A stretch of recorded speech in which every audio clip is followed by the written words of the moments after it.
Sebelum kita belajar Wahyu 5, mari saya kutip sebuah ayat untuk menguatkan kita semua tetap rajin belajar Alkitab ya. Saya ingin berbagi ini ayat Yohanes 6 ayat 27, Yesus bilang, bekerjalah bukan untuk makanan yang dapat binasa, melainkan untuk makanan yang bertahan sampai kepada hidup yang kekal. Jadi saya bersyukur saudara-saudara selalu menyediakan waktu untuk mencari makanan hidup yang kekal ya.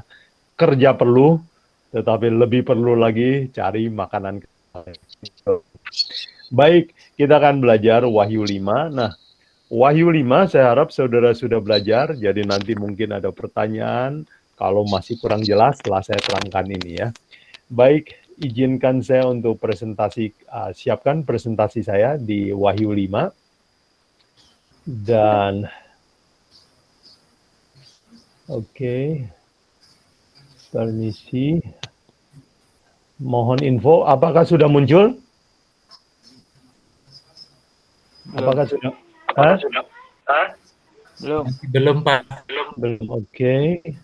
Entire screen.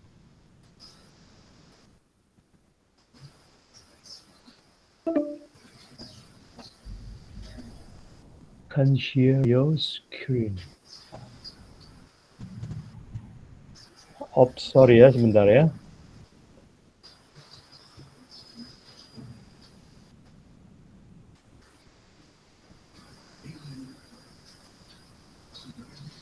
Any problem?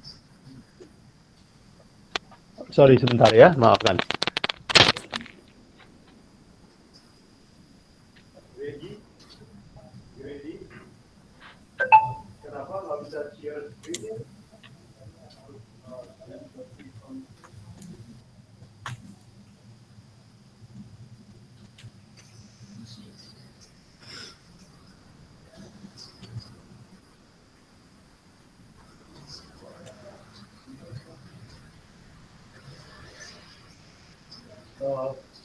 Kenapa diminta ke preference? Ya, dia ini ya, share screen. Oke, nah ini Google Chrome might not have screen recording permission. Oh, permission, give permission.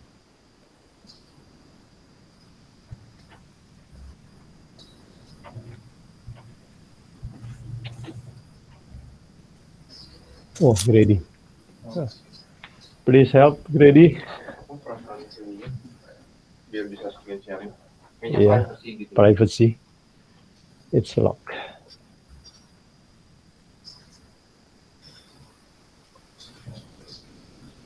Di quit dulu, nanti di open lagi. Oke. Oh. Ya.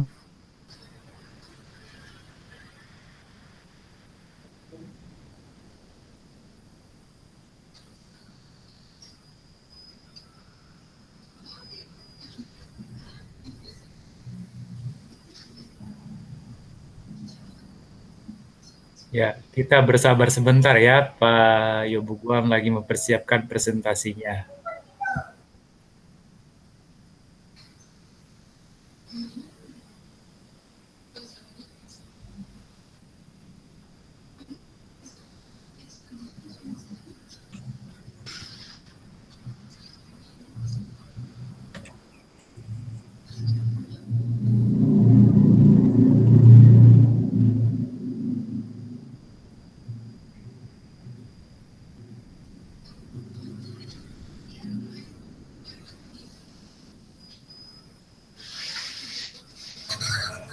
Ya, udah kelihatan Pak Ibu Guan. Tinggal suaranya Pak Ibu Guan belum kedengaran.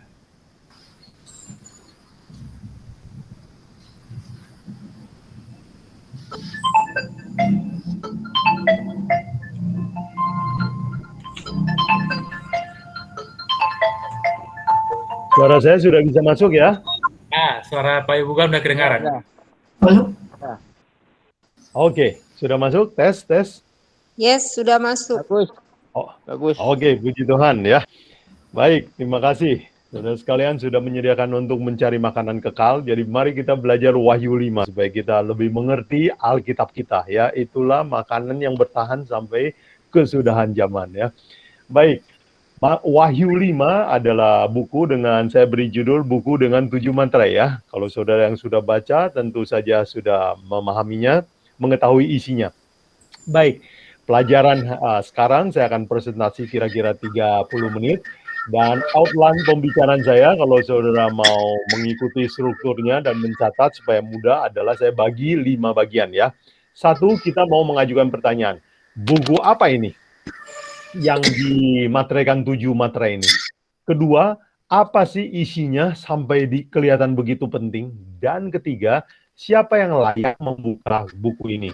Dan yang keempat, apa tugas semua orang yang telah dibeli atau ditebus oleh Yesus? Yang kelima, kita ambil aplikasi. Belajar apa yang harus saya lakukan sekarang. Baik, itu outline-nya. Mari kita mulai dengan pertanyaan pertama, yaitu buku apa ini? Buku yang dimateraikan dengan 7 materai ini. Baik, mari kita baca.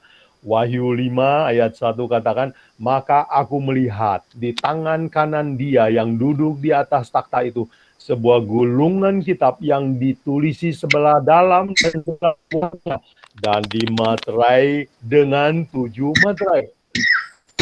Jadi sudah lihat Alkitab bilang, ini waktu Wahyu 4 kita sudah belajar bahwa semua ini terjadi waktu Yesus baru mati, bangkit, naik ke surga, tiba di surga, dapat penyambutan yang sangat meriah dan hormat. Sekarang kepada Yesus ditawarkan sebuah buku ya.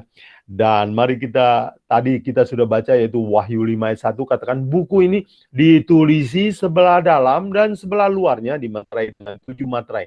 Nah, saudara sekalian, buku apa ini kok ditulis sebelah luar dan sebelah dalam? Kalau ada sebelah luarnya ada tulisan, kenapa dimaterai? Nah, saudara sekalian, ini adalah tafsiran hasil pelajar saya adalah bahwa buku ini kemungkinan adalah terjemahannya begini ya. Kitab ini adalah kitab yang ditulisi sebelah dalam dan sebelah luarnya dimaterai dengan 7 materai. Jadi ilustrasi di gambar ini cocok. Buku ini ditulis sebelah dalam, jadi isinya rahasia dalam gulungan dan di luarnya dimaterai dengan 7 materai. Nah, kenapa penafsiran ini boleh? Saudara tahu bahwa di dalam bahasa asli Ibrani maupun Greka itu tidak ada tanda baca, tidak ada titik, tidak ada koma, tidak ada tanda petik.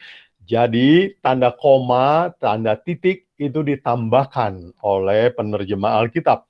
Jadi kemungkinan dari yang paling masuk akal dari Wahyu 5 ayat 1 adalah saya melihat di tangan Allah yang duduk di takhta itu ada sebuah gulungan kitab, sebelah dalam penuh dengan tulisan, sebelah luar dimaterai dengan 7 materai. Nah, materai itu apa? Materai itu kan segel. Segel itu berarti ini isinya adalah nggak boleh dibuka oleh orang yang tidak berhak. Dan buku itu pastilah buku penting ya. Mari kita lihat Wahyu 5 ayat 3 bilang begini. Tetapi tidak seorang pun yang di surga atau di bumi atau yang di bawah bumi yang dapat membuka gulungan kitab itu atau dapat melihat sebelah dalamnya. Karena tidak seorang pun, wah ini berarti buku yang istimewa bukan? Kemudian Wahyu 5 ayat 4 kalau saudara perhatikan, Yohanes waktu melihat tidak ada yang bisa membuka, dia apa yang dia lakukan? Menangis ya, karena tidak seorang pun dianggap layak untuk membuka gulungan kitab itu. Kalau begitu, Yohanes juga bisa merasakan bahwa buku ini pasti buku penting. Buku ini pasti berhubungan dengan nasib manusia. Itu sebabnya Yohanes menangis ya. Nah, sekarang kita masuk ke pertanyaan yang kedua. Apa isinya sehingga Yohanes perlu menangis? Mari kita baca jawabannya ada di Wahyu 5 ayat 8. Ketika ia mengambil gulungan kitab itu, tersungkurlah keempat makhluk dan ke-24 tua-tua itu di hadapan anak domba itu. masing-masing memegang satu kecapi dan satu cawan emas. Perhatikan kata ini, penuh dengan kemenyan. Itulah doa orang kudus.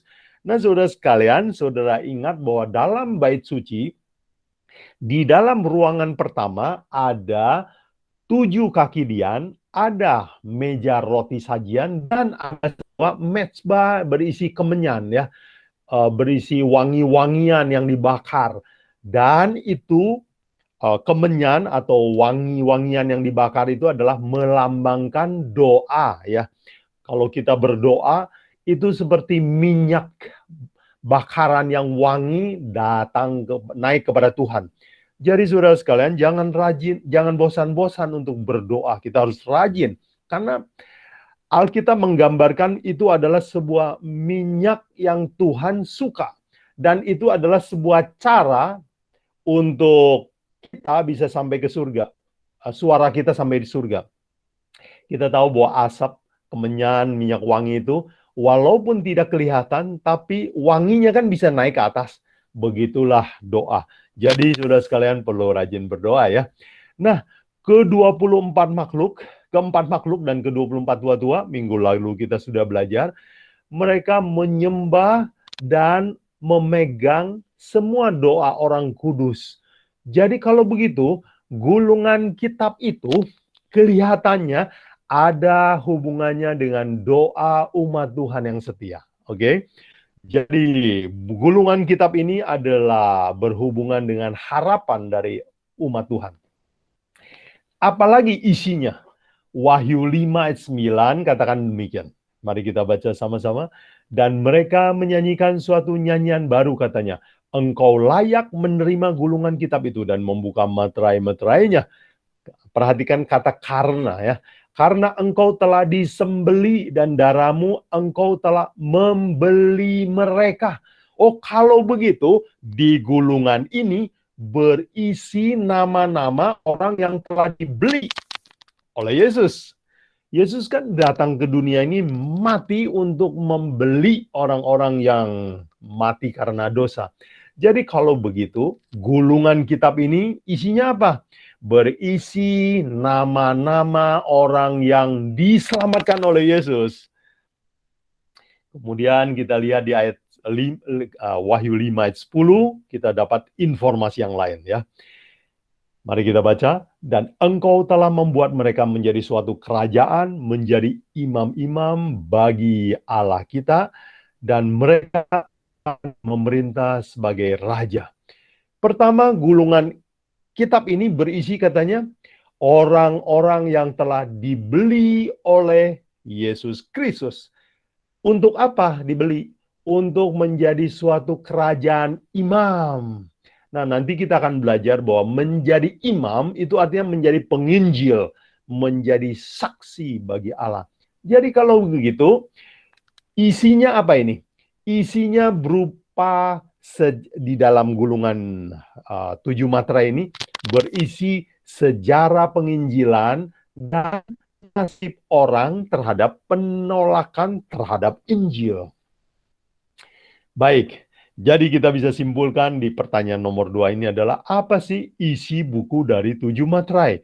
Yaitu rencana penyelamatan manusia oleh Yesus Kristus dan peristiwa-peristiwa yang menyertai Injil.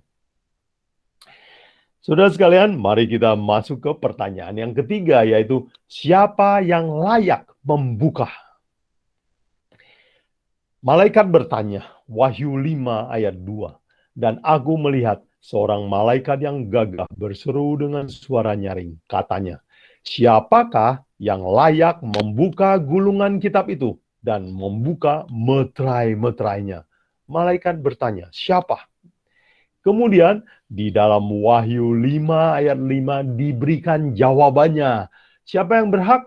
Yaitu Yesus Kristus, diberi gelar singa dari suku Yehuda, yaitu tunas Daud yang telah menang.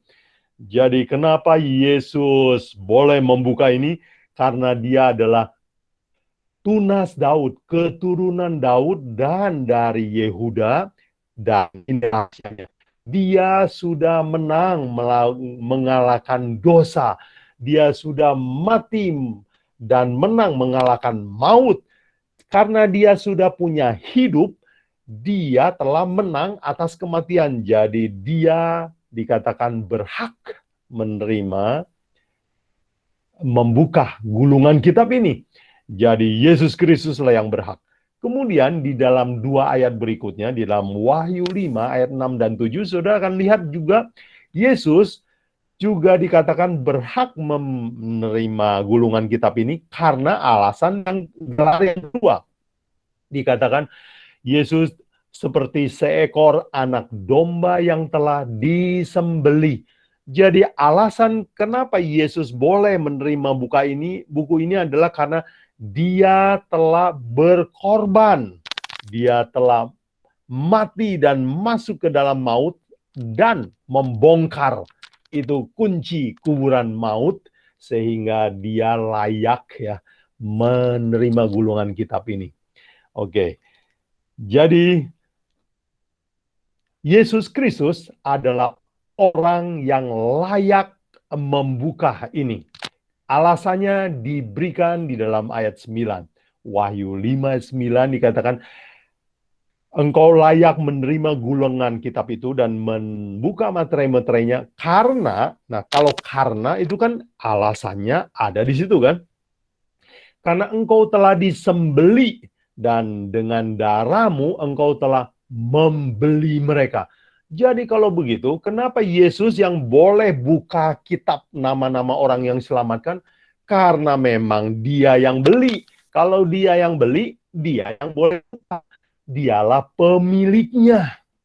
Nah, saudara sekalian, saya ingin memberikan ilustrasi. Kenapa hanya Yesus yang boleh jadi penebus? Nggak boleh malaikat, nggak boleh orang lain. Hanya Yesus Kristus. Coba kita perhatikan kalimat yang Yesus bilang, kenapa hanya Yesus yang boleh menebus manusia. Tidak boleh oknum yang lain. Lukas 15 ayat 3 dan 4 Yesus memberikan sebuah perumpamaan. Lalu ia mengatakan perumpamaan ini kepada mereka.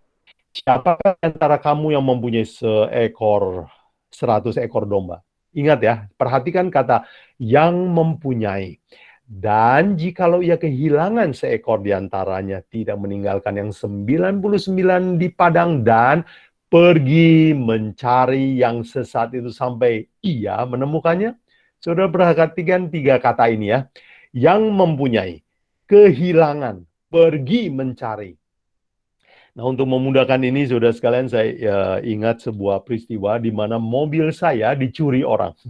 Yang mencurinya adalah supir saya juga. Dan dia bawa keluar kota untuk dijual di tempat lain. Tetapi karena mungkin dia pertama kali mencuri, dia tegang, lalu dia tabrak pohon. Ya. Dan akhirnya ditemukan oleh polisi dari luar kota. Luar kota telepon, Bapak kehilangan mobil? Saya bilang, iya betul saya kehilangan mobil. Oke, sekarang mobil itu ada di kantor polisi Ciamis. Saya bilang, oh bagaimana supaya saya bisa dapatkan kembali? Bolehkah saya kirim orang untuk ambil mobil itu? Lalu polisi berkata, Bapak harus datang sendiri dan membuktikan bahwa Bapaklah pemilik mobilnya. Nah, saudara sekalian, siapa yang boleh menebus mobil saya yang hilang? Saya sendiri, karena itu mobil saya. Jadi, siapakah yang boleh menebus manusia? Hanya pencipta manusia yang dulu bikin manusia. Manusianya hilang dalam dosa. Dialah yang boleh menebus. Jadi saudara sekalian, sekarang kita mengerti kenapa Yesus Kristus harus mati, harus datang ke dunia dan mati untuk dosa, untuk membeli kita kembali. Karena memang dialah pemilik kita dan dia juga adalah penebus kita. Jadi, saudara sekalian, mari kita belajar satu konsep penting di dalam Alkitab, yaitu Yesus adalah penebus kita. Sebab dia adalah pencipta kita juga. Jadi kita berhutang kepada Yesus 2 kali ya. 1, karena dia pencipta kita. Yang kedua, dia penebus kita ya. Baik, sekarang kita belajar pertanyaan yang keempat ya. Apa tugas orang yang diselamatkan? Yesus mau menyelamatkan kita. Untuk apa? Apa hanya untuk masuk surga? Untuk senang-senang? Mari kita lihat Wahyu 5 menjawab. Wahyu 5 ayat 10. Mari kita baca. Dan engkau telah membuat mereka menjadi suatu kerajaan, menjadi imam-imam bagi Allah kita. Dan mereka akan memerintah sebagai raja di bumi. Nah, saudara sekalian, perhatikan bahwa rencana penyelamatan Yesus bawa kita kepada keselamatan, tujuannya ini, untuk menjadi imam bagi Allah kita. Nah, apa artinya ini? Kita ini, saya ini, sekarang setelah ditebus, percaya Yesus, ditebus, sekarang diangkat menjadi imam. Nah, ayat yang memudahkan saya untuk menerangkan adalah 1 Petrus 2 ayat 9. Dan Petrus juga sebenarnya kutip dari tulisan Musa juga ya. Jadi sebenarnya ini tulisan Musa juga. Mari kita belajar 1 Petrus 2 ayat 9. Tetapi kamulah bangsa yang terpilih, imamat yang rajani, bangsa yang kudus, umat kepunyaan Allah sendiri, supaya kamu memberitakan perbuatan-perbuatan besar dari Dia yang telah memanggil kamu keluar dari kegelapan kepada terangnya ajaib. Ayat ini memang panjang, tetapi mari kita rangkumkan dalam 3 kata tugas imam. Imam tugasnya adalah nomor 1, keluar dari kegelapan dosa. Dan itulah rencana Tuhan bagi umatnya. Dulu Tuhan panggil orang Israel keluar dari Mesir untuk menjadi imam-imam bagi Allah kita. Sekarang, itu adalah sebuah lambang sekarang, bahwa Yesus datang mau keluarkan kita dari perbudakan dosa, dari rasa tidak bahagia hidup di dalam dosa. Dia mau bawa kita keluar. Jadi saudara sekalian, tugas imam yang pertama adalah dia sendiri harus keluar dari dosa. Sekarang, yang tugas imam yang kedua adalah dikatakan bangsa yang kudus, bangsa yang suci. Nah, kalau saudara ingin tahu apa artinya hidup suci, kitab Imamat itulah rahasia hidup suci. Suci itu menyangkut tubuh, pikiran, rohani juga. Jadi harus lengkap. Ada orang berpikir bahwa hidup kudus itu ke gereja. Bukan, hidup kudus itu juga harus jaga makanan kita, jaga pikiran kita, jaga tontonan kita, buku yang kita baca. Dan hidup yang kudus juga berarti merubah tabiat-tabiat kita. Ada beberapa faktor itu semua disebutkan di dalam kitab Imamat ya. Itu buku yang lengkap tentang kudus. Itu sebabnya disebut buku Imamat. Peraturan menjadi imam, syarat imam-imam ya. Jadi definisi kedua dari tugas imam adalah hidup suci, hidup kudus, berubah hidup kita, reformasi ya. Baik, yang ketiga, tugas dari imam adalah menjadi saksi ya, dikatakan dalam 1 Petrus 2:9 supaya kamu memberitakan. Jadi kita dipanggil bukan untuk diam-diam terus nanti tunggu surga datang. Bukan, Tuhan punya kerjaan buat kita, yaitu beritakan. Beritakan apa? Pengalaman kita bagaimana Yesus Kristus telah memanggil kita dari dosa kita, dari budaya kita, dari nenek moyang kita, dari pendapat mayoritas kepada ajarannya yang ajaib. Jadi inilah tugas imam. 3 ya, keluar dari dosa, hidup suci, jadi saksi. Nah sekarang, bagian yang terakhir ya, setelah kita belajar Wahyu 5, apa aplikasinya, apa yang saya harus lakukan. Nah saudara sekalian, untuk arti dari 7 mantra ini akan kita bahas di Wahyu 6. Tetapi sekarang dalam Wahyu 5, setelah kita melihat bahwa buku itu adalah buku yang berisi nama-nama orang yang diselamatkan dan peristiwa-peristiwa yang menyertai Injil. Sekarang kita mau ambil aplikasi dulu buat kita. Setelah kita tahu wahyu, apa yang harus saya lakukan setelah saya tahu ini? Saya baca kembali Wahyu 5 ayat 10, inilah rencana Tuhan buat kita.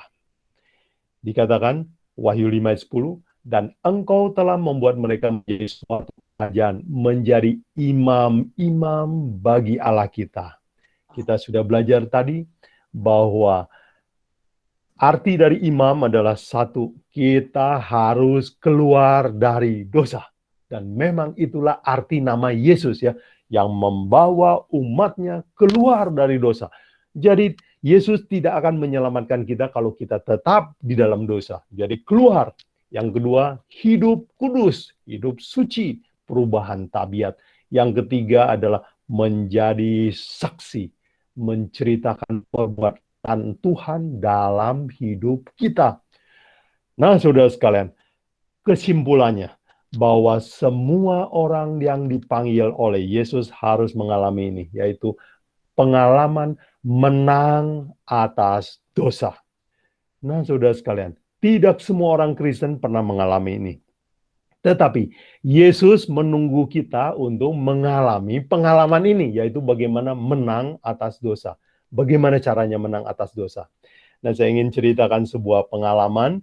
Mudah-mudahan ini bisa menjadi ilustrasi. Oke. Oh iya, setelah kita menang dalam dosa ini, Wahyu 5 ayat 13 dan 14 ditutup dengan dua ayat yang mengatakan bahwa waktu Yesus menerima gulungan kitab itu, semua orang berseru, bagi Dia yang duduk di atas takhta dan bagi Anak Domba adalah puji-pujian dan hormat dan kemuliaan dan kuasa sampai selama-lamanya.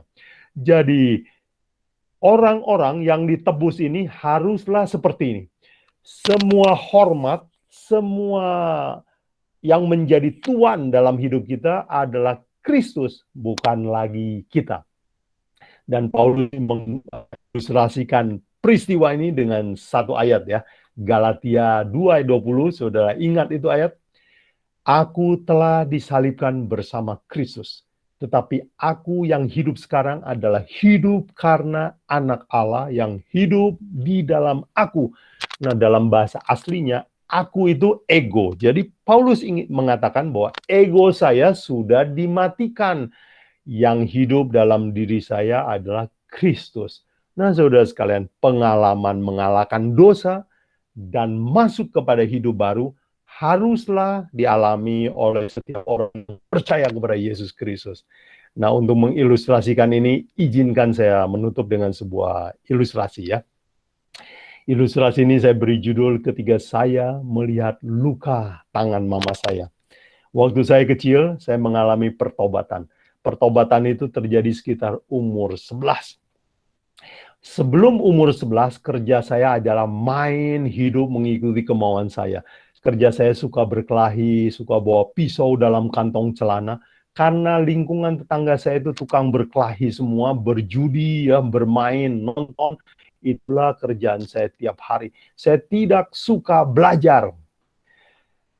Dan padahal pada waktu itu keluarga saya miskin sekali. Ya, mama saya boleh saya katakan dia adalah single parent yang membiayai anak-anaknya. Jadi keluarga kami susah sekali, tetapi saya tidak suka belajar. Saya mau hidup menurut cara saya. Satu kali saya pulang ke rumah, di rumah hanya ada sop kuah di atas meja, tapi isinya sudah habis, tinggal kuahnya saja. Waktu saya mau makan, dengan air mata basah, berkaca-kaca, dia bilang, nak, makanlah apa yang ada, isinya sudah habis sama adik-adikmu. Kamu hanya kebagian kuahnya saja. Jadi waktu saya sambil makan, saya ambil itu kuah, dan saya mulai rasa sedih. Kenapa hidup saya miskin sekali? Dan waktu saya sambil makan itu, saya lihat tangan mama saya, kok jempolnya dibungkus dengan kain perban, seperti baru berdarah. Jadi saya tanya sama mama saya, "Ma, kenapa itu jempol mama berdarah?" Mama saya bilang, "Karena mama jahit sampai tengah malam."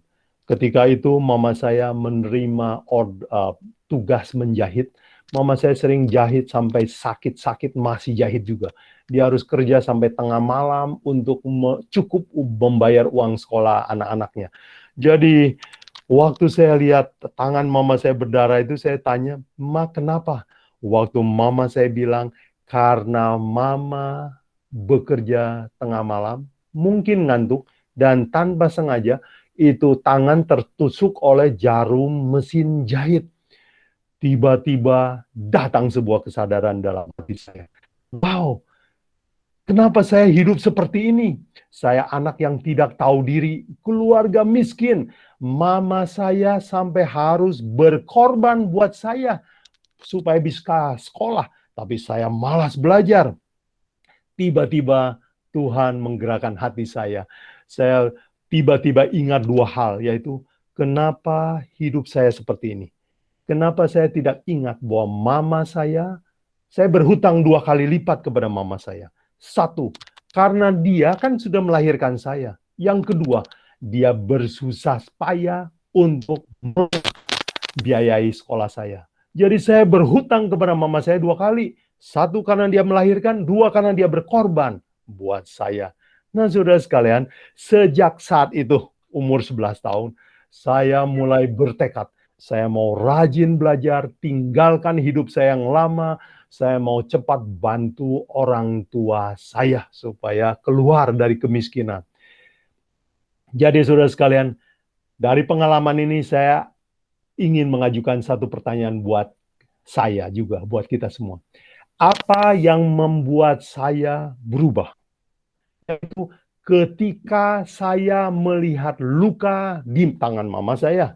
Nah, saudara sekalian, bukankah dalam pengalaman kekristenan kita juga akan mengalami hal yang sama?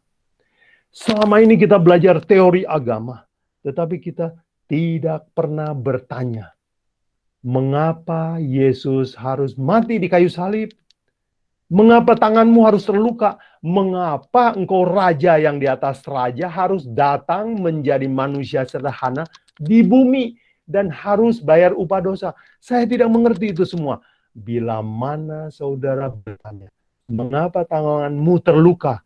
Dan bila mana saudara pandang salib itu, bila mana saudara mengajukan pertanyaan ini, dan saudara mendapatkan jawabannya, saya percaya, hati kita akan diubahkan. Kita akan mempunyai pengalaman baru dalam mengikut Yesus. Kita akan rela meninggalkan hidup kita yang lama. Nah, saudara sekalian, pelajarannya sampai di sini. Saya berharap bahwa Wahyu 5 adalah sebuah pelajaran, bukan hanya teori, tetapi juga membuat kita lebih menyadari keadaan kita, bahwa kita harus menang melawan dosa. Doa saya, saudara sekalian, semoga Yesus Kristus dan kuasanya, pengorbanannya, merubah cara hidup kita mulai hari ini. Baik, saudara sekalian, kita tunduk kepala, berdoa sebelum kita masukkan jawab. Bapa dalam surga, kami orang berdosa, berhutang kepada Yesus Kristus 2 kali lipat. Karena Engkau mencipta kami, karena Engkau telah menebus kami. Kadang kami tidak mengerti akan makna kayu salib. Bantu kami untuk menemukan jawabannya.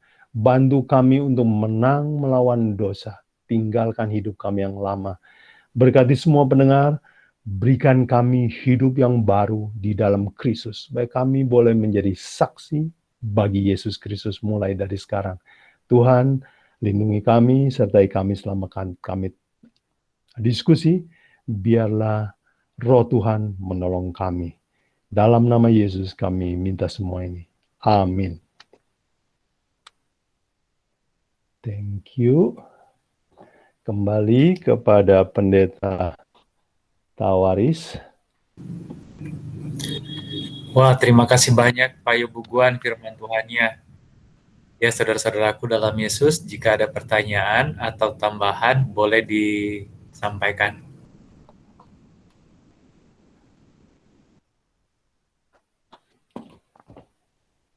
Baik, selamat malam Pak Boguan. Halo, selamat malam Pak Robert. Iya, pertanyaan saya Pertama, untuk apa gulungan kitab itu dibuka? Lalu yang kedua, ayat 8, saya agak sedikit bingung, karena dikatakan masing-masing memegang satu kecapi dan satu cawan emas, penuh dengan kemenyan, itulah doa orang kudus.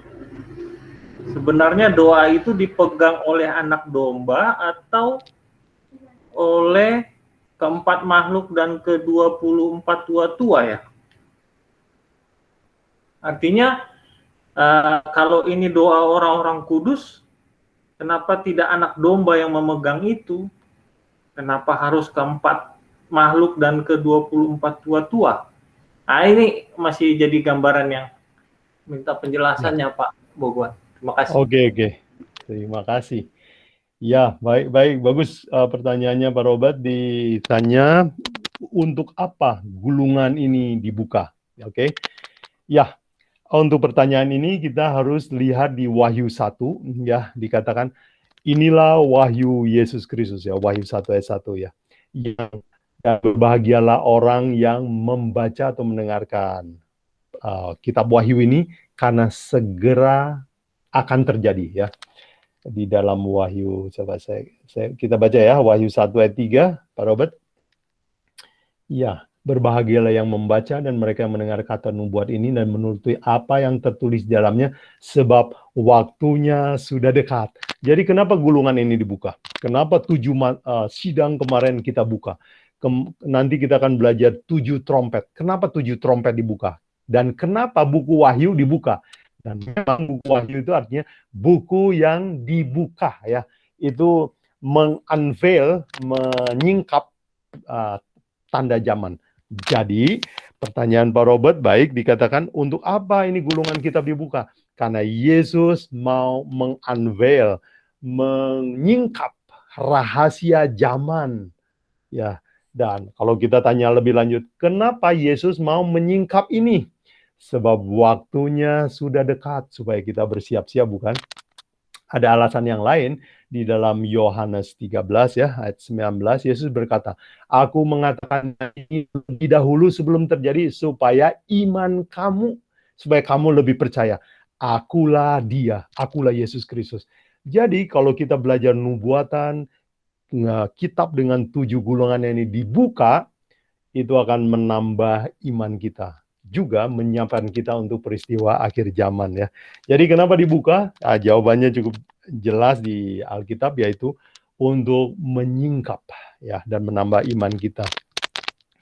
Pak Robert tanya yang Wahyu 5 ayat 8 ya. Wahyu 5 ayat 8. Oh iya, doa ya.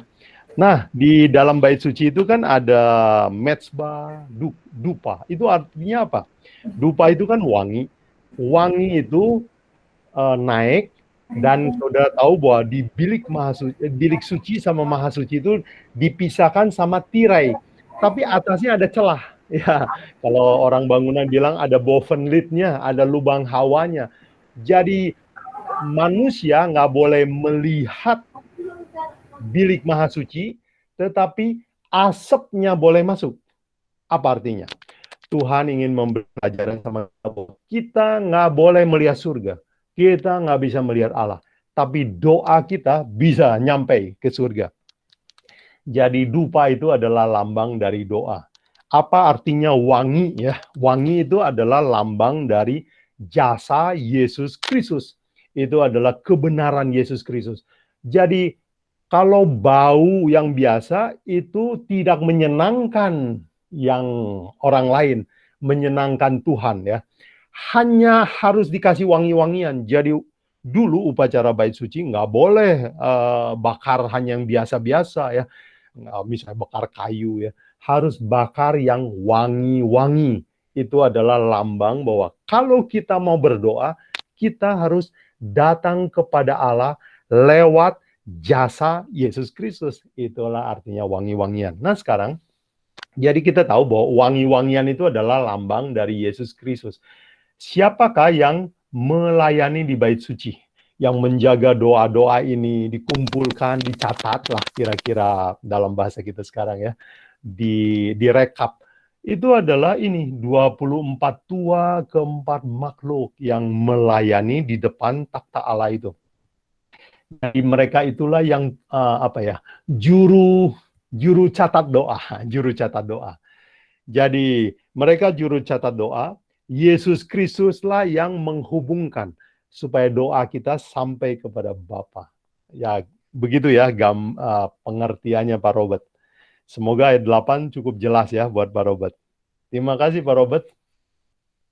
Jadi ini peristiwa pada waktu Ka'bah di dunia ya, seperti Ka'bah di dunia. Atau ini sudah berlalu?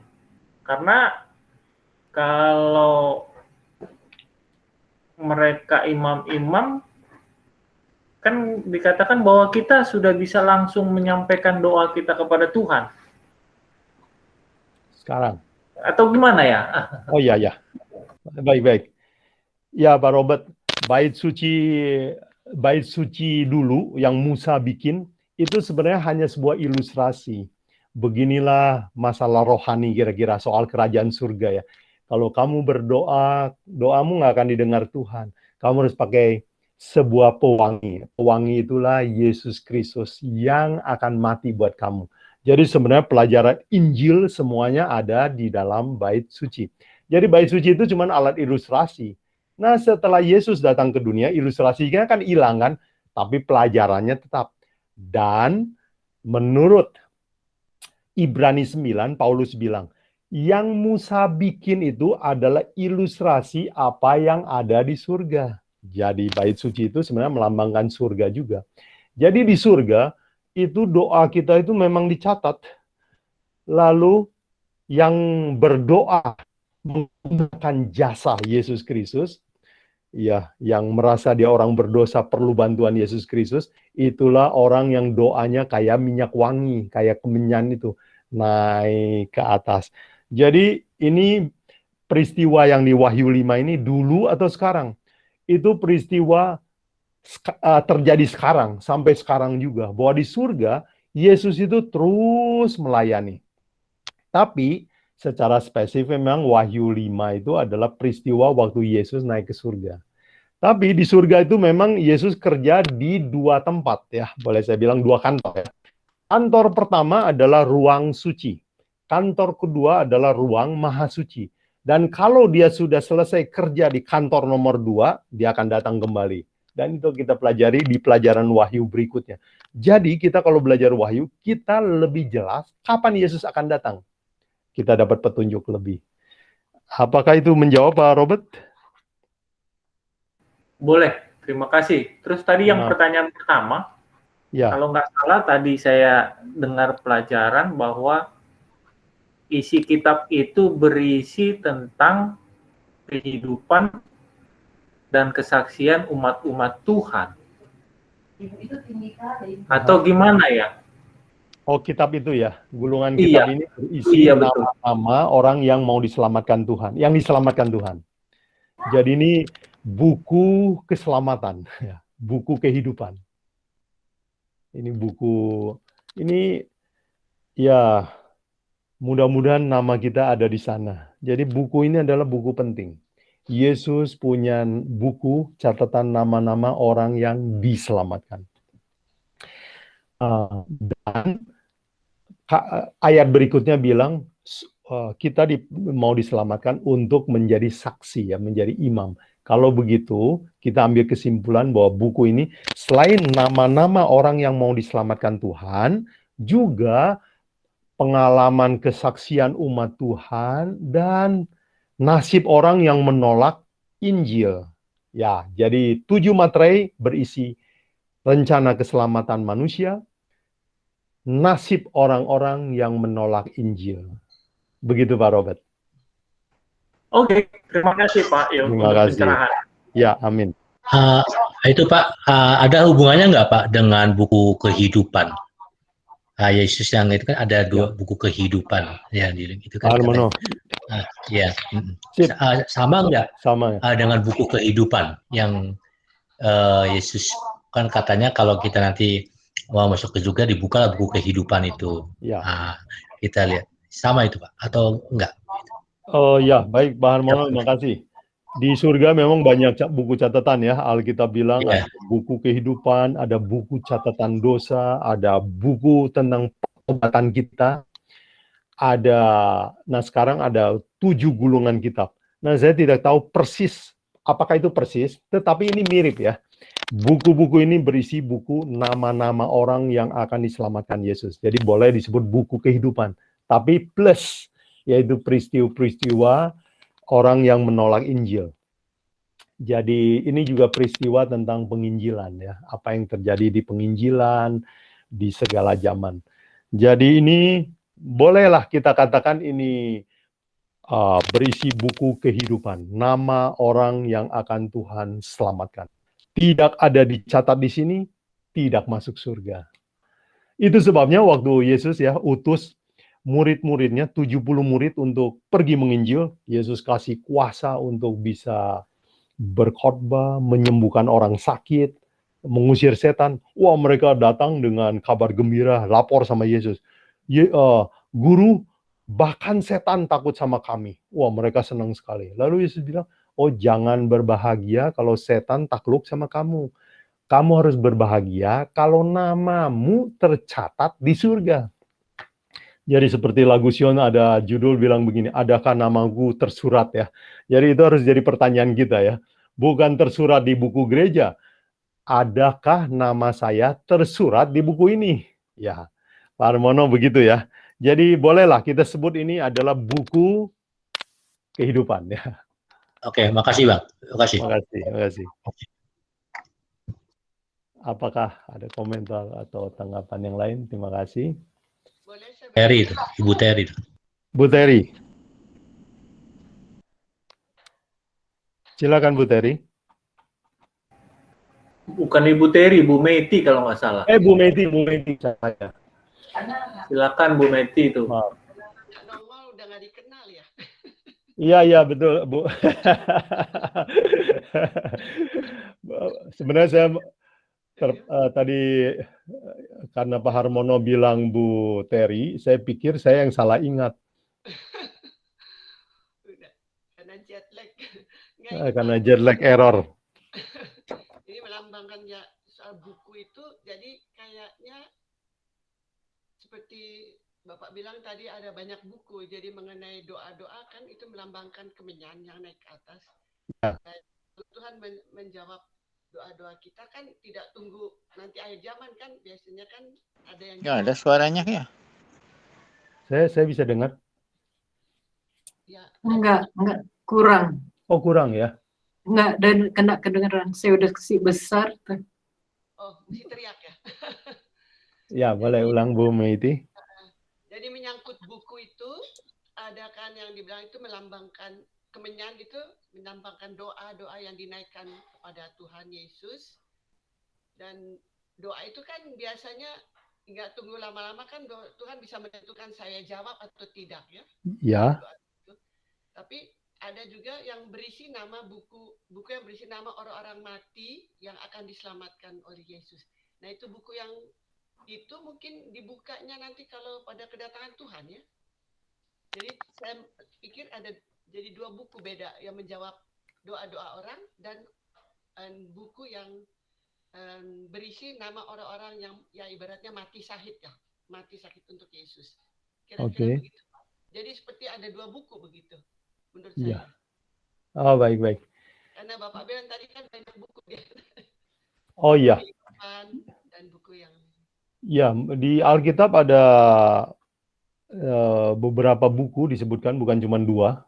Ya, ada buku catatan dosa. Jadi dosa-dosa yang kita buat itu ada rekamannya, ada CCTV-nya lah Bu Meti kalau kita bilang bahasa zaman sekarang ya. Waktu kita bertobat ada juga catatannya ya. Dan waktu kita tinggalkan dosa ada nama kita ditulis dalam buku kehidupan. Jadi ada buku kehidupan, ada buku catatan dosa, ada buku pertobatan kita. Ya, saya menduga bahwa buku catatan surga bukan seperti kita pikir dunia ini ya. Oh ada 3, ada 4, mungkin rumit lah atau cara mencatatnya juga beda sama kita sekarang. Cuman kita tahu bahwa di surga ada banyak catatan, ya, ada banyak file. Nah, salah satu filenya adalah namanya buku kehidupan, ya. Siapa-siapa yang Yesus akan tebus. Tetapi sekali lagi ini adalah sebuah ilustrasi Tuhan untuk menolong kita mengerti ya. Mungkin Yesus nggak tulis seperti kita di atas kertas ya. Adalah caranya. Jadi di surga ada banyak buku, Pak, Bu Meiti. Ada banyak buku. Ya. Dan itu seperti banyak CCTV ya. Banyak CCTV. Jadi kita harus hidup hati-hati. Hidup kita diawasi oleh kamera yang paling canggih di dunia. Ya. Paling canggih. Bahkan kamera dari Tuhan bisa merekam isi hati kita. Motif sampai terlihat oleh Tuhan. Jadi kita harus hati-hati sekali ya. Baik, tadi Bu Meti bilang soal kemenyan ya. Kemenyan adalah doa. Wanginya kemenyan adalah jasa Yesus Kristus. Itu sebabnya kita kalau berdoa dalam nama Yesus, kita harus ngerti artinya. Bahwa saya mengandalkan jasa Yesus Kristus. Karena yang harum di surga hanya nama Yesus. Nama kita itu baunya nggak enak di surga. Walaupun kita ke gereja, tapi banyak sekali kejahatan yang telah kita buat. Di surga bau kita nggak enak. Jadi kemenyan itu melambangkan Yesus Kristus. Nah, apakah jawaban doa ini perlu tunggu? Ya enggak. Tuhan akan menjawab doa. Ya, Tuhan selalu mendengar doa kita. Tapi jawaban doa bisa berbagai macam ya. Tuhan menjawab menurut hikmatnya. Terima kasih Bu Meiti. Apa cukup jelas itu? Ya, terima kasih Pak. Terima kasih juga komentarnya. Apakah ada yang lain? Thank you. Tambahan, komentar, tanggapan juga boleh. Terima kasih.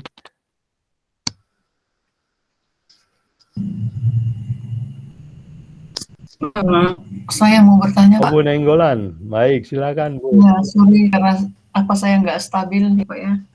Oke. Ini mengenai isinya tadi yang ketiga, Pak. 1, doa orang kudus, 2, nama orang-orang yang telah ditebus, yang ketiga rencana penyelamatan dan peristiwa yang menyertainya. Jadi saya mau bertanya tentang yang ketiga itu, Pak. Ya, ini silakan, dalam Bu. kurung tadi Injil gitu ya.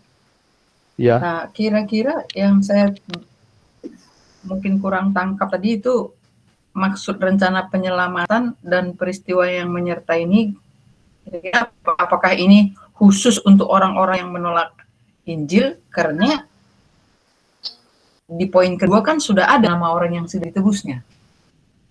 Oke. Ya, baik Bu Nenggolan. Nah, nanti kalau kita belajar Wahyu 6, kita akan tahu materai pertama dibuka, kuda putih. Nah, ini adalah Injil pada zaman kuda putih itu menang gitu ya. Injil menaklukkan seluruh dunia. Jadi itu rencana Injil, rencana keselamatan. Ya, akan ada orang yang diselamatkan dari Efesus, dari Korintus ya, ada orang yang diselamatkan dari Roma. Jadi itu adalah rencana keselamatan Tuhan untuk menyelamatkan zaman pertama, zaman kedua, zaman ketiga. Dan peristiwa yang menyertainya. Jadi nanti kita akan belajar misalnya waktu zaman kuda hitam. Apa nasib orang yang menolaknya? Zaman kuda pucat, apa peristiwa yang terjadi? Terus pada akhir zaman, apa nasib orang-orang yang nggak mau peduli sama Injil?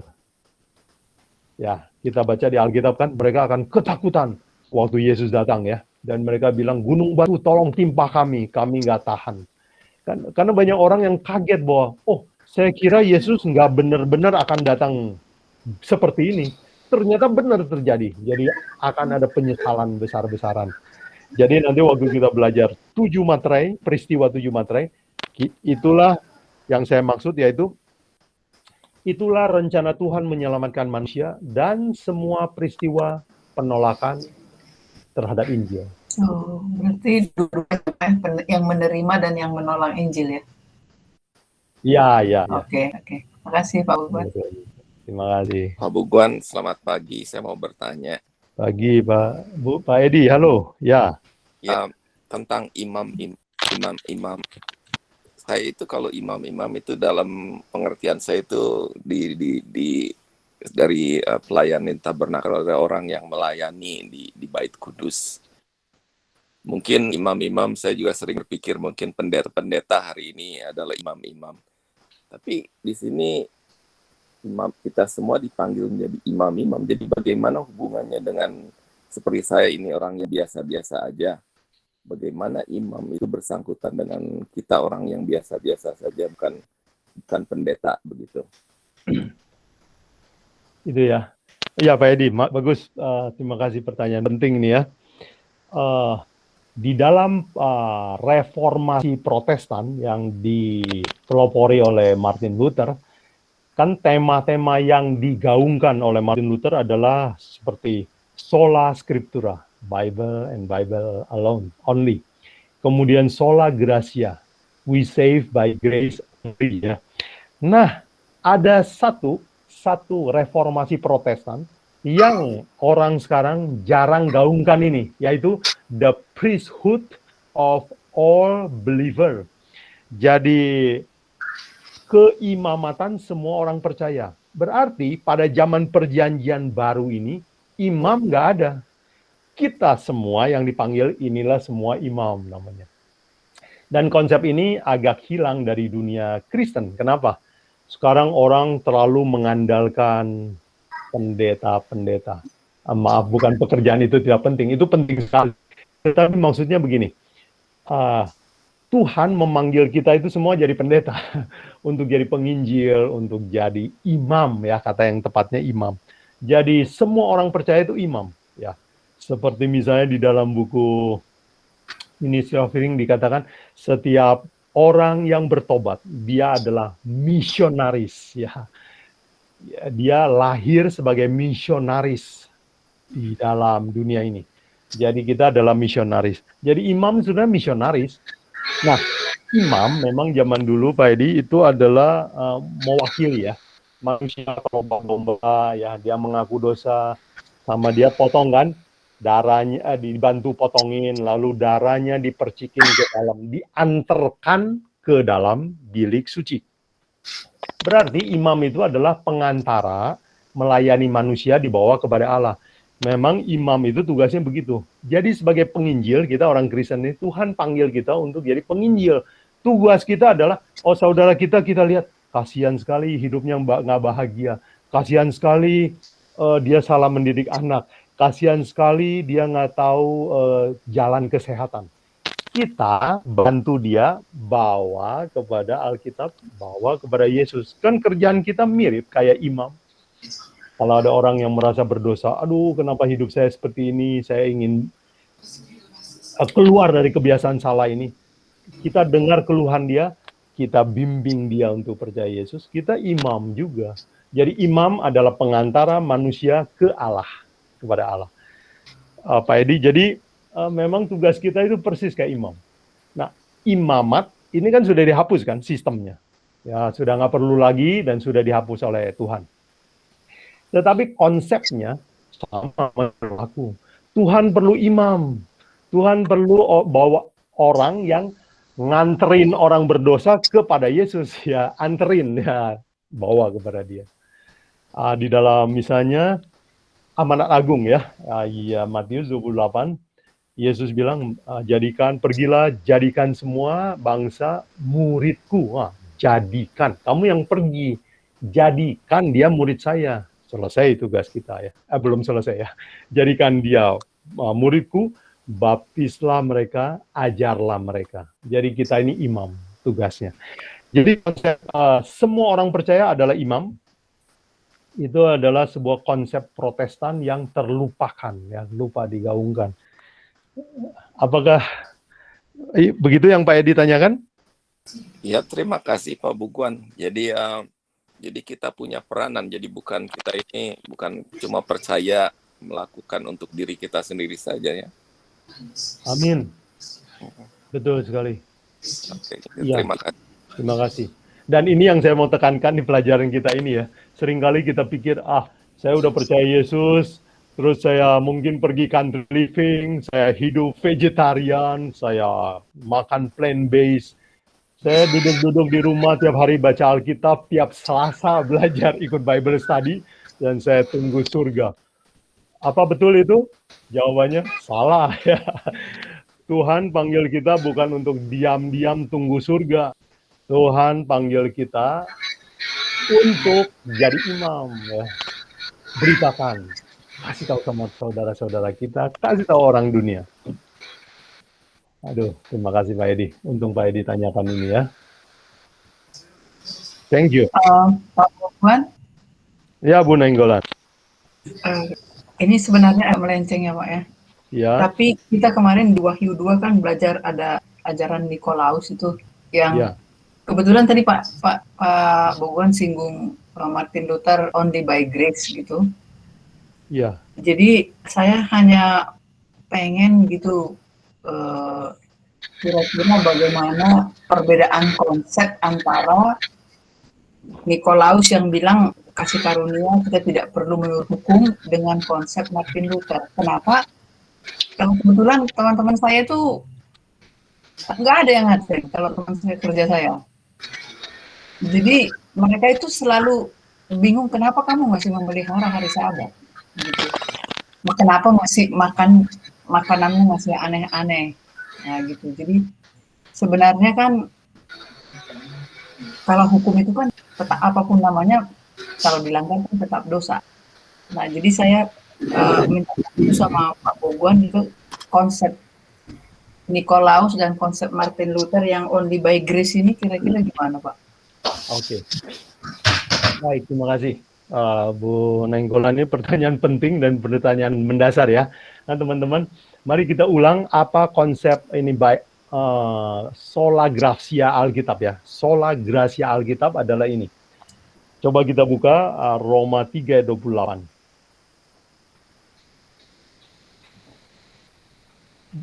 Dan 31 ya.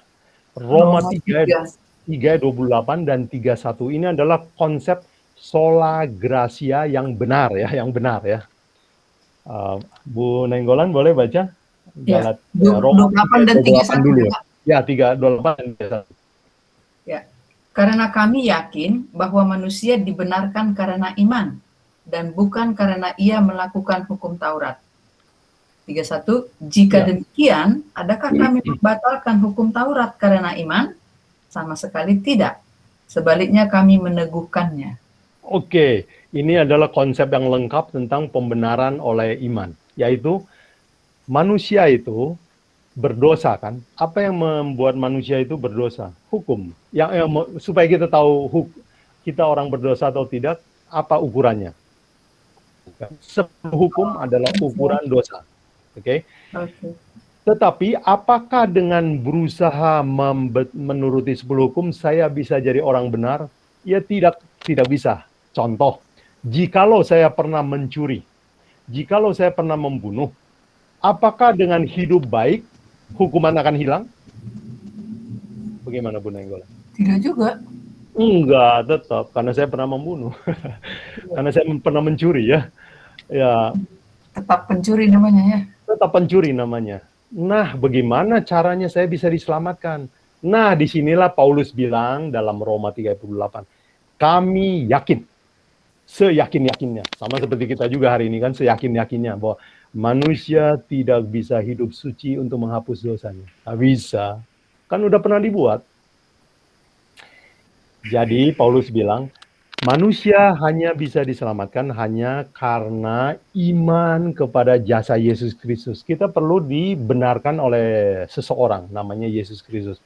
Nah, kenapa kita perlu dibenarkan? Karena kan kita salah.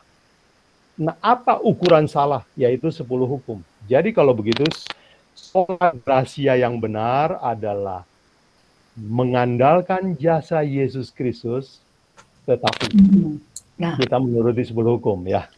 Dan kalau Nah. Bu Nainggolan mau bantu orang lain ya, biasanya saya tolong orang lain dengan konsep ini di dalam Yohanes 8 ayat 10 ya. Yohanes 8 ayat 8 10. ayat 10 dan 11 ya. Perempuan yang kedapatan berzina. Oh iya, iya. Ya, Tapi kan orang berzina. Ya, kalau mereka bilang begini Pak, ya kalau untuk apa Yesus mati kalau begitu katanya. untuk Kan Yesus sudah mati. apa? Sorry, Kan Yesus sudah mati, apa gunanya Yesus sampai mati katanya. apa gunanya Yesus? Sudah sampai mati untuk kita. Oke. Kenapa harus ikut hukum lagi gitu? Oh Yohanes iya. Nah, pertanyaan Ibu bagus dijawab dengan Yohanes 8 ini. Yohanes 8 ayat 10 dan 10 11. ya? Ya, Oke, 10 dan Yohanes 8 11. ayat 10 Oke. dan 11. Ya. Lalu Yesus bangkit, berdiri dan berkata kepadanya. Yohanes 8 ayat 10 ya Pak? Ya. Dan Hai 11. perempuan, di manakah mereka? Tidak adakah seorang yang menghukum engkau? Jawabnya, tidak ada. Tidak ada Tuhan. Lalu kata Yesus, aku pun tidak menghukum engkau. Pergilah dan jangan berbuat dosa lagi mulai sekarang. Oke, ada konsep yang penting di sini ya. Yesus bilang, saya mengampuni kamu. Kalau berzina itu ada hukumannya nggak? Ada. Benar? Ada. Orang berzina nggak akan masuk surga. Oke? Tetapi Yesus mengampuni dia. Ya. Tetapi setelah Yesus mengampuni, apa kata Yesus? Jangan berbuat dosa lagi. Jangan bikin lagi. Artinya jangan langgar hukum ke-7. Jangan langgar 10 hukum. Jadi kita dapat konsep yang benar kan? Lah, kalau kita sudah dibenarkan, terus melanggar lagi, waduh ini namanya apa ini? Oke. Iya. Kita orang tua sama anak kan juga begitu ya. Anak kita minta maaf, minta maaf ya. Oke, maafin. Terus kita bilang, jangan bikin lagi ya. Begitu kan, Bu Nainggolan ya? Terus nanti besok dia, oh ibu saya itu pemaaf, ibu saya ada sola gracia, saya bikin lagi. Langsung kita kan langsung akan marah sama anak kita ya. Waduh, kamu mempermainkan gracia saya ya. Ya, tapi itu kenyataan loh Pak. Apa? Tapi itu kenyataan loh. Pasti Kenyataan. artinya ya nggak mungkin kita terus menghukum dia kan. Pas selalu ada pengampunan juga sih. Salah nggak kayak gitu ya Pak? Ya, dan setiap kita mengampuni, kita minta dia jangan mengulang lagi kan? Iya. Ya, selalu begitu. Dan itu akan dilakukan terus sampai dia bertobat betul-betul dan dia menyesal. Saya tidak mau buat lagi. Begitulah Tuhan tunggu kita ya. By grace kita akan mau turut 10 hukum. Oke. Ya, jadi Bu Nainggolan, memang ini adalah sebuah kontroversi di dalam dunia Kristen. Bagaimana kalau orang nggak pakai 10 hukum? Bagaimana orang nggak jaga kesehatan? Tapi dia bilang, saya mau hidup bagi Kristus. Jadi ini nonsense ya. Itu melanggar common sense kita ya. Iya. Menolak Roh Kudus, Pak. Makasih banyak Pak Bogor. Terima kasih Bu Nainggolan. Pak Buguan. Iya. Boleh Pak Edi ya. Boleh saya tambah sedikit Pak Buguan? Silakan Pak Edi. Jadi Kristus itu mati di kayu salib bukan untuk membebaskan kita berbuat dosa dan tetap masuk di dalam surga. Jadi Kristus mati itu untuk menebus dosa kita, bukan untuk membebaskan kita berbuat dosa, bukan untuk membebaskan kita melanggar hukum dan tetap masuk di dalam surga, bukan begitu. Jadi kalau kita dengar seolah-olah kita tidak harus mengikuti hukum, seolah-olah kematian Yesus dianggapnya sebagai membebaskan kita untuk berbuat dosa, itu tidak pernah terjadi. Itu bukan tujuan kematian daripada Yesus di kayu salib. Jadi memang ketaatan masih tetap harus kita ikuti. Amin. Terima kasih. Terima kasih. Benar sekali Pak Edi tambahannya ya. Dan memang itulah yang 1 Petrus 2:9 bilang ya. Yesus mati untuk kita, untuk panggil kita jadi imam, untuk memberitakan perbuatan Dia yang ajaib yang memanggil kita keluar dari kegelapan dosa. Jadi Yesus bukan panggil itu untuk tetap tinggal dalam pelanggaran hukum. Dia keluar untuk menurut hukum. Thank you Pak Edi. Terima kasih.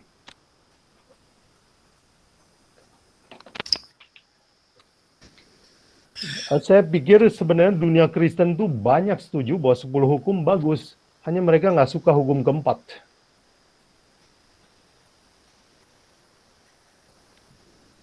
Betul nggak Bu Nenggolan?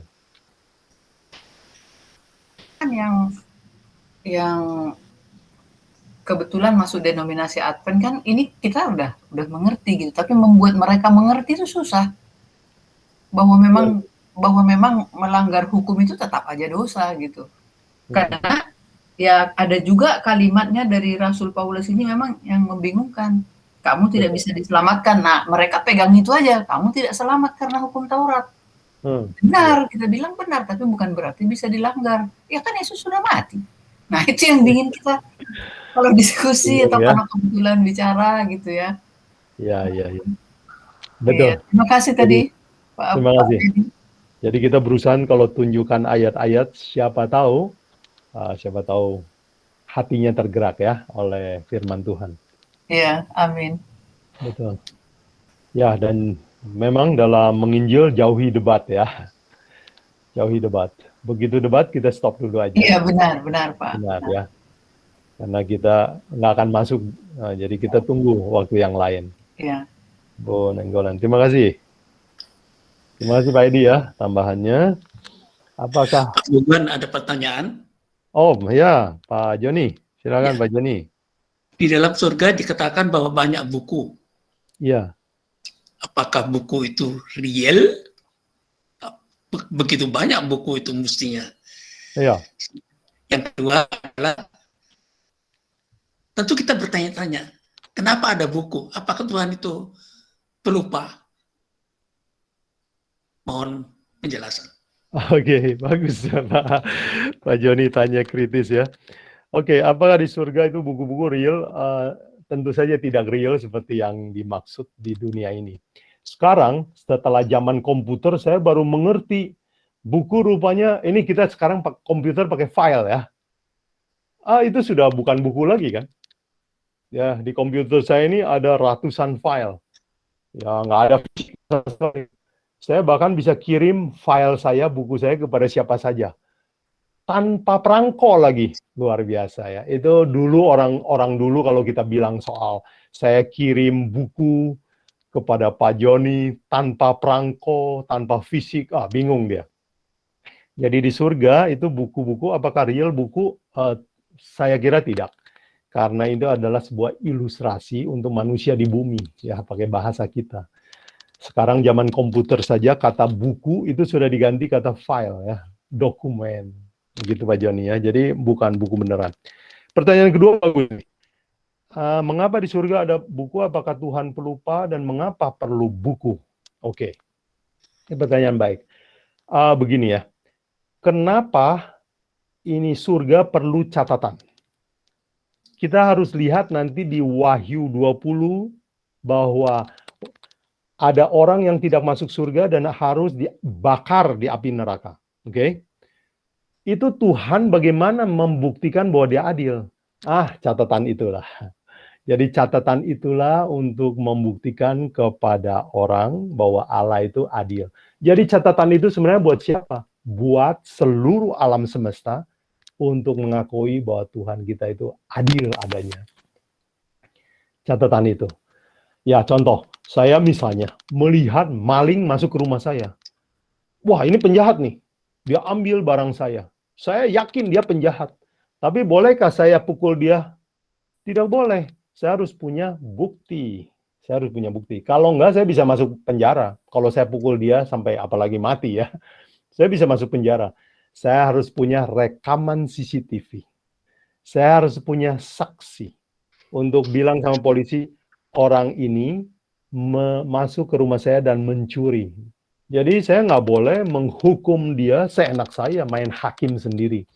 Jadi kenapa Tuhan punya catatan? Untuk membuktikan kepada alam semesta bahwa dia adalah Allah yang adil. Jadi catatan itu buat kita, kegunaannya buat kita. Apakah itu cukup menjawab Pak Joni? Ya, secara kemanusiaan memang demikian. Tapi kalau orang itu juga percaya bahwa Tuhan itu tidak pelupa, tentu saja keputusan Tuhan itu sudah jelas adil. Ya. Oke. Coba kita baca Wahyu 20 ayat 12 ya. Wahyu 20 ayat 12.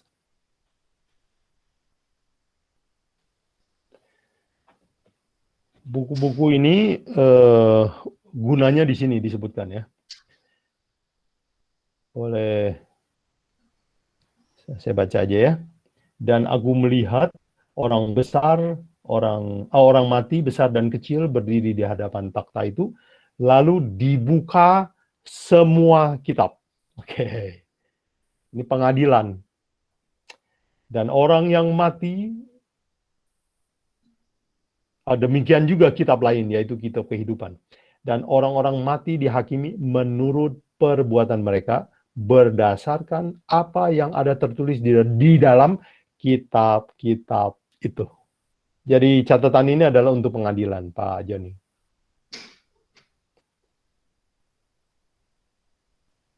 Terima kasih. Terima kasih, Pak Joni. Pak Buguan, boleh saya juga tambah sedikit mungkin? Oh ya, sure.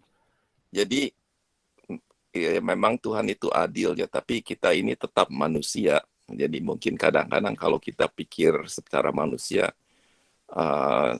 orang ini harus selamat, tapi misalnya kita tidak melihatnya di surga, atau misalnya kita sebagai manusia berpikir orang ini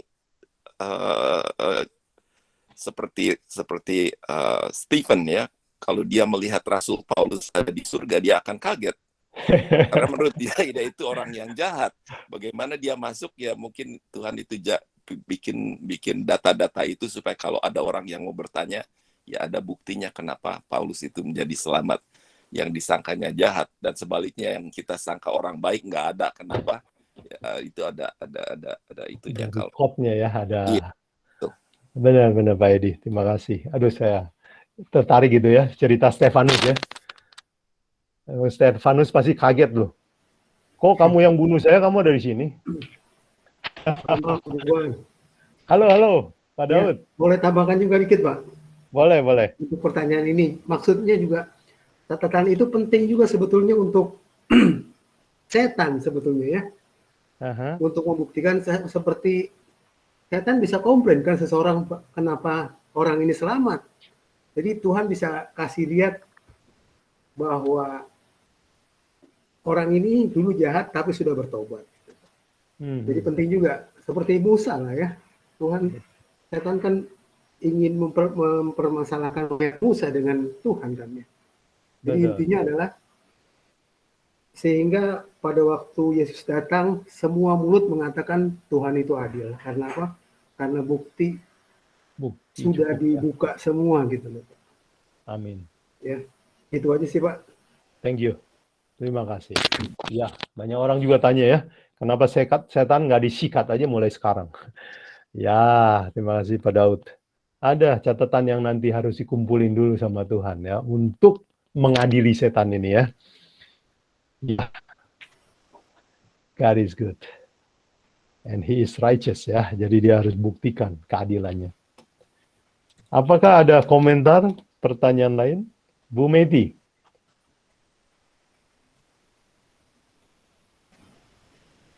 Ya, Bu Meti. Belum terbuka mic-nya Bu Meti. Bu Meti belum, ya. Oke. Sudah. Ribut burung sih. Jadi kalau kita diselamatkan 1000 tahun sebelum dunia baru itu turun ke bumi ini, kita diizinkan untuk membuka dan melihat isi buku itu. Dan di situ kita bisa lihat kenapa ada yang diselamatkan, kenapa ada yang tidak diselamatkan. Apa betul begitu, Bu? Oh iya, itu pertanyaannya ya, konfirmasi ya. Iya betul. Dan buku itu dibuka waktu kita masuk surga. Ya, jadi pengadilan itu kalau konsep Alkitab ada dua pengadilan. Satu pengadilan pemeriksaan. Itulah yang ditulis di Daniel 7 ayat 9 ya. Lalu dibukalah kitab-kitab. Dan itu terjadi sejak 1844 ya. Jadi kita tahu bahwa pengadilan sekarang itu, pengadilan pemeriksaan sedang berlangsung. Tapi pengadilan ini untuk menentukan siapa yang masuk surga. Oke. Nanti waktu kita masuk surga, di periode 1000 tahun itu, lalu dibukalah kitab-kitab yang lain untuk melihat kenapa yang lain nggak masuk surga. Jadi buku yang dibuka kepada semua orang adalah yang waktu masa 1000 tahun itu. Ya, Bu Medi. Terima kasih. Ya, tapi kita jangan bingung bahwa pengadilan itu ada 2 tahap ya. Itu konsep Alkitab. Ya, makasih Pak. Terima kasih Bu Medi. Apakah ada komentar Pak, atau Pak boleh tanya lagi Pak untuk tadi komentar boleh Pak. Jadi benar nggak? Jadi misalkan untuk orang-orang yang berkepentingan dengan kita sajalah yang bisa kita lihat Pak. Jadi kan kadang-kadang kita suka mau tahu aja urusan orang kan. Jadi di surga juga sebetulnya yang berhubungan dengan kita aja. Kita nggak perlu tahu lah kenapa dia nggak masuk surga, kan nggak ada hubungan sama kita. Jadi niatnya itu baik, bukan niatnya mau cari tahu gitu loh Pak. Atau emang nanti di surga nggak ada niat seperti itu lagi di hati kita pasti. Kalau di dunia kan pasti masih ada kan Pak, betul nggak? Itu dia. Saya rasa nanti di surga kita tidak punya perasaan seperti itu lagi lah. Tidak kepo-kepo lagi ya. Iya, kepo-kepo lagi. Iya Pak Daud. Sebenarnya buku catatan ini bukan hanya untuk kepo-kepoan kita aja, ini memang untuk dokumen keadilan Allah. Dan yang melihat catatan ini bukan hanya untuk manusia, untuk para malaikat. Alam Dan semesta juga lihat Pak ya. Ya, semua makhluk alam semesta lain yang tidak jatuh dalam dosa, dia akan dapat dokumen kenapa iblis dibakar sampai habis. Iya, betul. Kenapa orang-orang yang datang ke gereja, kenapa juga ada yang dibakar? Ini bagaimana menerangkannya? Saya kadang-kadang manusia juga suka protes kan. Ada orang ditembak mati di Nusa Kambangan. Wah, itu rame kan? Rame, pro kontra. Jadi negara harus punya dokumen yang sah, jelas, clear, baru boleh bunuh seseorang. Kalau negara aja begitu, apalagi Tuhan kita ya. Jadi memang ini banyak yang penting sekali catatan ini. Jadi nanti setan dan malaikat jahatnya pun akan mengatakan Tuhan itu adil ya, Pak, pada waktu mereka mati kan? Iya. Ya, itu betul. penting kan? Dan orang nggak boleh dimatikan tanpa pembuktian ya. Iya, betul. Betul ya, kita jadi orang tua juga. Anak tiba-tiba pulang masuk di pintu langsung dipukul cepret-cepret kiri kanan ya. Kira-kira marah nggak dia? Wah, marah sekali dia. Bapak seperti apa ini main pukul aja? Kita harus terangkan. Kesalahannya apa? Kenapa sampai berujung dipukul? Kita harus terangkan dengan adil. Waktu dia tahu bahwa dia salah, baru kita boleh hukum. Nggak boleh kita main cepret-cepret begitu ya. Dan itu salah didik yang fatal ya, sering terjadi sama orang tua. Oke, kita harus belajar sama Tuhan. Terima kasih, Pak. Amin. Thank you ya tambahannya Pak Daud. Itu memperlihatkan bahwa Tuhan itu betul-betul adil ya. Yes. Amin. Sampai di dalam kerajaan surga. Betul. Dan itu 2 sifat Tuhan yang diterangkan di Alkitab ya. Dia adalah Allah yang adil, dia adalah yang penuh kasih. Kalau Allah kita hanya Allah yang penuh kasih, Allah yang tidak punya hukum, dia Allah yang memanjakan, dia bukan Allah yang baik. Tetapi dia adalah Allah yang kasih, dia Allah yang punya hukum. Itu sebabnya karena 2 sifat ini, kenapa Yesus harus mati di kayu salib kan? Kalau nggak ada 10 hukum, kan Yesus cukup bilang begini, udah saya ampuni, masuk surga aja. Kalau nggak ada hukum kan? Tapi kan negara pun nggak bisa membatalkan hukum yang dia buat sendiri kan? Jadi harus ada korban untuk itu. Jadi terima kasih nih. Pertanyaan-pertanyaan ini menolong kita untuk buka kembali ya konsep sola gratia. Apakah ada yang lain?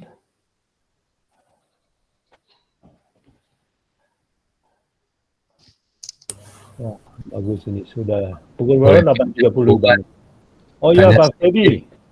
Ya Pak Freddy. Saya coba kepikiran aja ini. Kalau dikatakan hukum itu dilanggar, termasuk salah satunya adalah hari Sabat, kan itu menjadi satu dosa tadi dikatakan. Saya berpikir aja secara manusia ini, bagaimana kalau para pendeta yang sudah Kristen itu Protestan tapi menggunakannya justru hari Minggu. Bahkan dia berkhotbah itu menjual-jual namanya Yesus setiap hari kan. Nah, itu bagaimana ya? Maksud saya dia sudah berkoar-koar capek juga untuk menyebarkan gitu ya, tapi bukan hari Sabat gitu. Gimana tuh pendapatnya Pembugan? Iya, makasih Pak Frey. Ya, memang melanggar 10 hukum itu adalah dosa, ya, termasuk melanggar hari Sabat. Tapi kita juga jangan lupa bahwa, nah, bagaimana dengan orang yang berbakti pada hari Minggu? Nah, ini kalau dia tidak tahu, dia akan dihakimi dengan ukuran yang berbeda sama orang yang tahu. Ya, jadi kalau dia tidak tahu. Tetapi kalau dia tahu tapi keras hati menolak, ini lain lagi ya.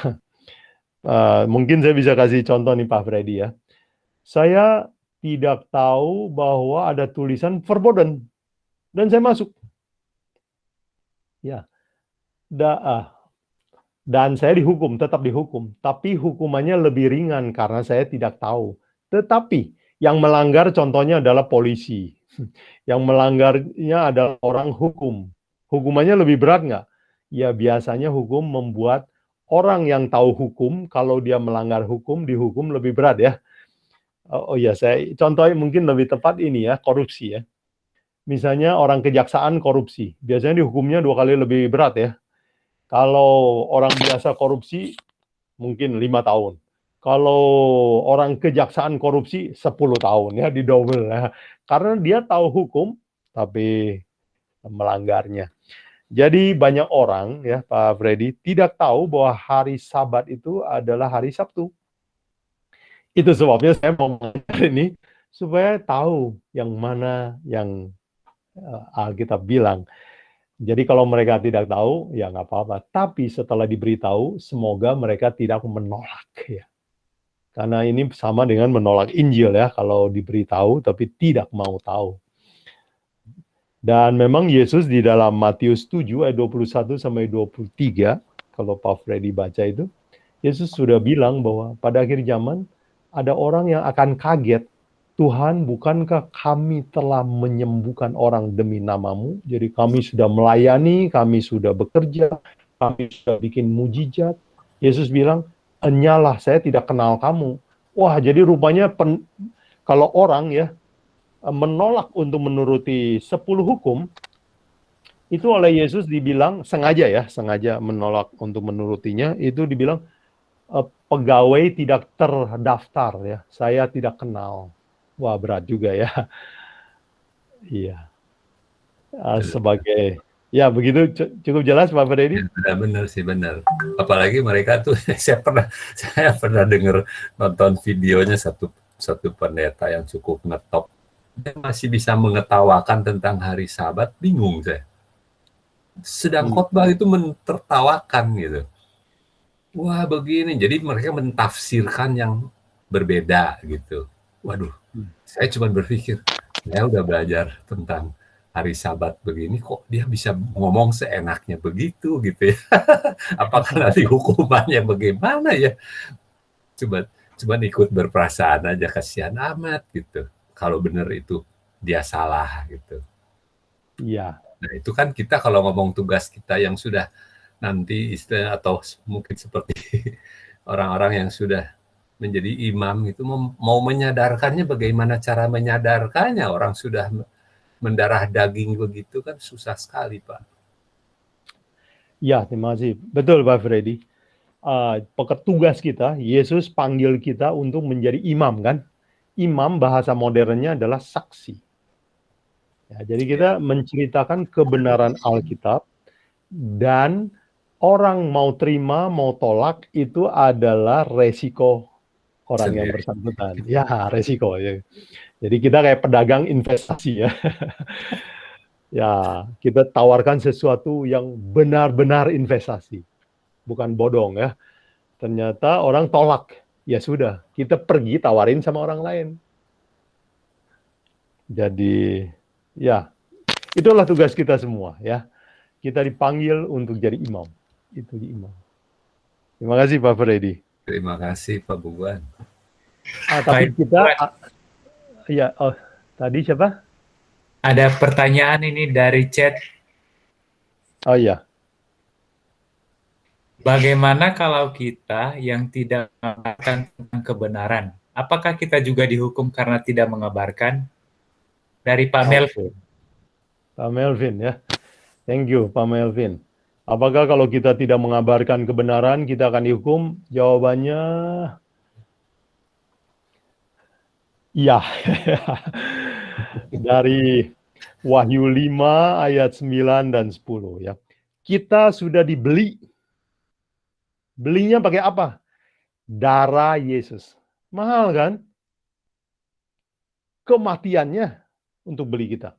Sekarang, darah yang mahal itu tugasnya apa? Di Wahyu 5 ayat 10, untuk menjadi imam, jadi saksi. Jadi kalau kita nggak mau jadi saksi, bagaimana? Waduh, ini apa ya namanya ya? Penebusannya jadi sia-sia ya. Jadi tugas kita adalah bersaksi. Bersaksi soal apa? Paling sedikit, bagaimana Tuhan menolong saya menang melawan dosa. Paling sedikit, itu yang bisa kita saksikan. Nah, saya mengerti Pak Melvin. Seringkali kita bingung, nggak mau bersaksi apa yang saya harus saksikan. Itu terjadi karena kita minim pengalaman bersama Kristus, menang melawan dosa. Jadi nggak ada yang bisa kita ceritakan kan? Iya. Jadi kita merasa baik-baik saja, nggak pernah jahat, nggak pernah terlalu buruk, nggak pernah keluar dari dosa. Jadi kita nggak ada yang bisa kita saksikan, oke? Jadi selalu ada yang bisa kita saksikan. Hidup kita ini kan ada sebuah kesaksian, ya. Hari ini saya masih ada, itu adalah sebuah kesaksian. Saya bagaimana meninggalkan dosa, itu adalah sebuah kesaksian. Jadi kalau kita tidak bersaksi, memang karena kita belum bertobat. Nah, kalau begitu, apa yang harus kita lakukan? Ya, tobatlah lebih sungguh-sungguh. Ya. Apakah begitu menjawab Pak Melvin? Ya, silakan kalau masih ada komentar dari Pak Melvin atau yang lain, silakan.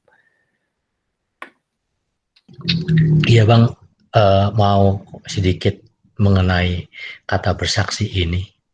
Memang kadang-kadang kita orang Advent ya, orang Kristen atau orang kita yang beriman, namanya bersaksi itu adalah sepertinya kayak khotbah begitu atau menyampaikan firman Tuhan, kemudian menyampaikan.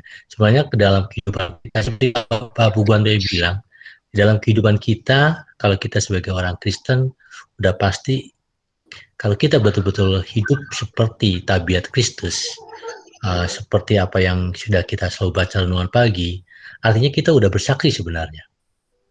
Ya, jadi kehidupan kita kehidupan yang seperti tabiat Yesus, sekalipun kita nggak sebutin tentang Yesus, sehingga mereka nanti akan tanya, siapa orang itu, kok baik, kok sopan, kok menurut, kok ke gerejanya rapi, pasti dia akan tanya, terus kemudian dia akan mencari tahu, oh Pak Pendeta Tawari itu orang Advent gini-gini, orang oh pasti. Nah itu, jadi melalui perbuatan kita sebenarnya udah bersaksi.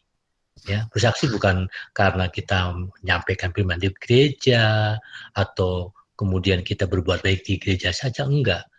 Nah, kita menyapa orang lain, sekalipun dia orang Muslim atau itu sudah bersaksi sebenarnya tentang Kristus. Itu menurut saya, Pak. Terima kasih. Ya. Terima kasih. Iya. Ayatnya Lukas 8 ayat 39 ya. Lukas 8 ayat 39, saudara boleh catat nanti baca ya. Pulang ke rumahmu, ceritakan segala sesuatu yang telah diperbuat Allah atasmu. Ya. Jadi kita bukan bersaksi keagamaan kita, renungan pagi kita, ya ke gerejanya kita. Bukan itu yang Tuhan mau ya. 1 Petrus 2 ayat 9 kan bilang, untuk menceritakan pengalaman keluar dari kegelapan dosa kepada terangnya yang ajaib.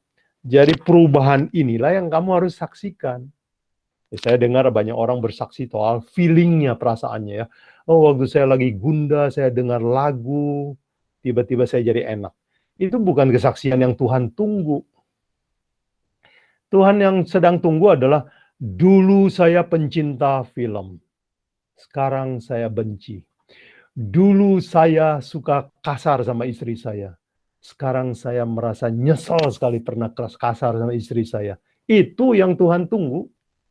Itu yang Tuhan tunggu. Ya, dulu saya cita-cita menguasai dunia dan segala isinya. Saya ingin beli apa saja yang diinginkan oleh hati saya. Sekarang saya bercita-cita, tolong orang lain untuk kenal Yesus Kristus. Itu Tuhan lagi tunggu kita. Pengalaman itu dari kita. Thank you Pak Harmono. Ya, jadi Lukas 8 ayat 39 ya. Harus terjadi sesuatu dalam hidup kita. Baru kita bisa jadi saksi. Apakah ada lagi?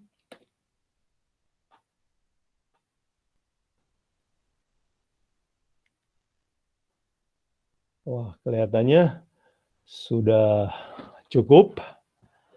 Terima kasih saya ucapkan kepada saudara sekalian. Pertanyaan bagus-bagus ya. Dan semoga pelajaran hari ini mengubah hidup kita selamanya ya. Baik, saya kembalikan kepada Pendeta Tawaris. Terima kasih saudara sekalian. God bless. Ya, terima kasih banyak Pak Yobuguan. Amin. Terima kasih banyak. Mari kita tutup dengan doa. Kita undang Pak Robert Turangan berdoa untuk kita. Baik, kita satu dalam doa.